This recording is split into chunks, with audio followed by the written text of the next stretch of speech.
Le château de Rambouillet est lié à l'histoire et avec les différents rois de France. En XIVe siècle, Jean Bernier, conseiller des eaux et forêts du roi Charles V, fait alors transformer le manoir en un véritable château fort. Quand Guillaume, son fils, reprend le château, il décide de le vendre à une riche famille de la noblesse française, la famille d'Angennes. Cette famille resta près de 300 ans propriétaire du château. L'un d'eux, Jacques d'Angennes, est capitaine des gardes du corps du roi François Ier. En 1547, ce dernier chasse alors aux alentours de Saint-Germain-en-Laye, lorsqu'il est pris d'une forte fièvre. Jacques l'accueille au château. François Ier meurt à Rambouillet le 31 mars 1547. Aujourd'hui, la tour médiévale reste encore en mémoire au roi. Au début du XVIIIe siècle, le château a une telle renommée qu'il attire les plus grands, et notamment Louis XIV. Ce dernier achète le domaine pour son fils, le comte de Toulouse. Son fils, le duc de Penthièvre, reprend le domaine en 1737. Le duc de Penthièvre fait édifier pour sa belle-fille, la princesse de Lamballe, dans le jardin à l'anglaise, la chaumière aux coquillages. En 1783, c'est Louis XVI qui jette son dévolu sur le château. Mais Marie-Antoinette aime peu Rambouillet. Elle disait même « Que vais-je faire dans cette gothique crapaudière ?» Louis XVI demande donc à Jean-Jacques Thévenin de construire une laiterie d'apparat, la laiterie de la Reine.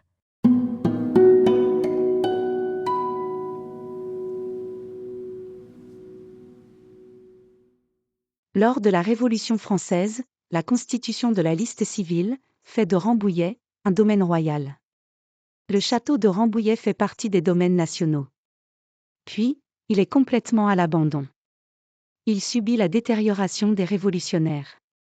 La notoriété de Rambouillet et de son domaine de chasse attire Napoléon, alors consul.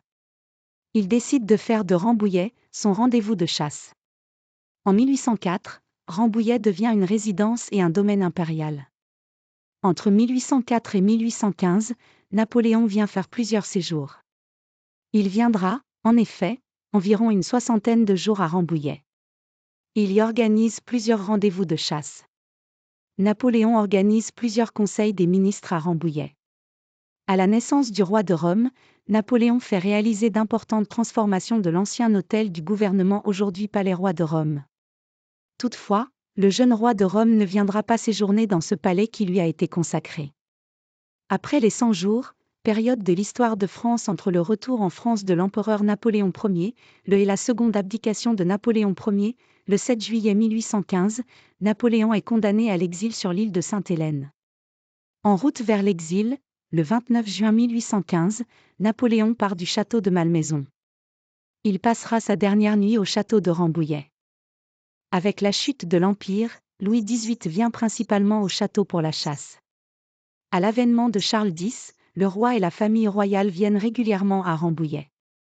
Ce dernier chasse dans le domaine à chacune de ses visites. La Révolution de juillet de 1830 fait de Rambouillet le centre des événements politiques. Paris connaît les « Trois Glorieuses » des 27, 28 et 29 juillet 1830. Rambouillet connaît également ses 3 journées du 1er, 2 et 3 août. Charles X, fuyant Paris, arrive à Rambouillet le 31 juillet à 9h30 du soir. Il est accompagné de la duchesse de Berry, le duc de Bordeaux et sa sœur. Le 1er août, il nomme le duc d'Orléans lieutenant du royaume. Le 2 août, il abdique en faveur de son fils le duc de Bordeaux. La monarchie de Juillet est une période difficile pour le château et la ville. La bergerie royale est conservée. Mais, la chasse à courre est supprimée. Une loi de 1832 supprime Rambouillet de la liste civile.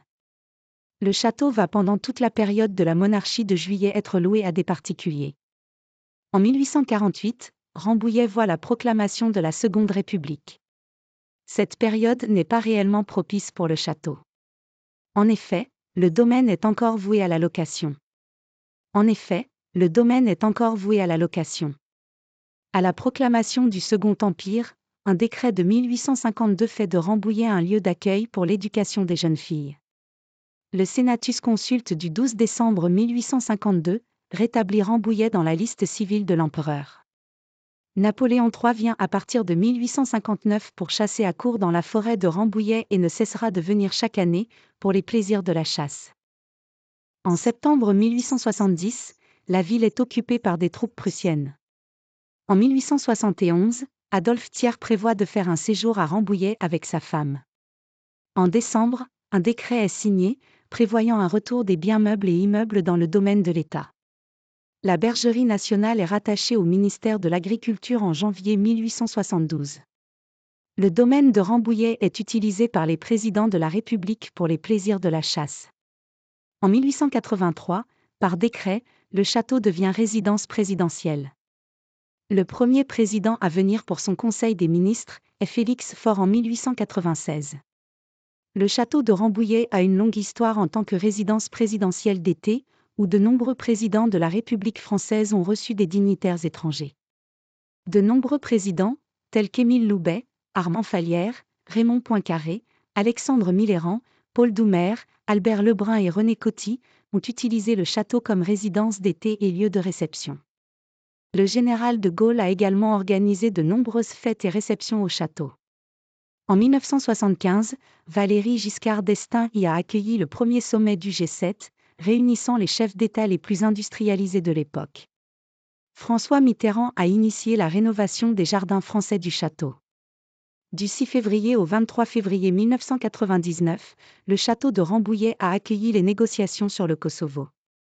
En 2007, la présidence de la République a cédé le château de Rambouillet au Premier ministre.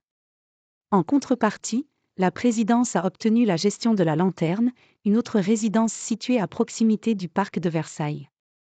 En 2009, le Centre des Monuments Nationaux a pris la responsabilité de la gestion du château.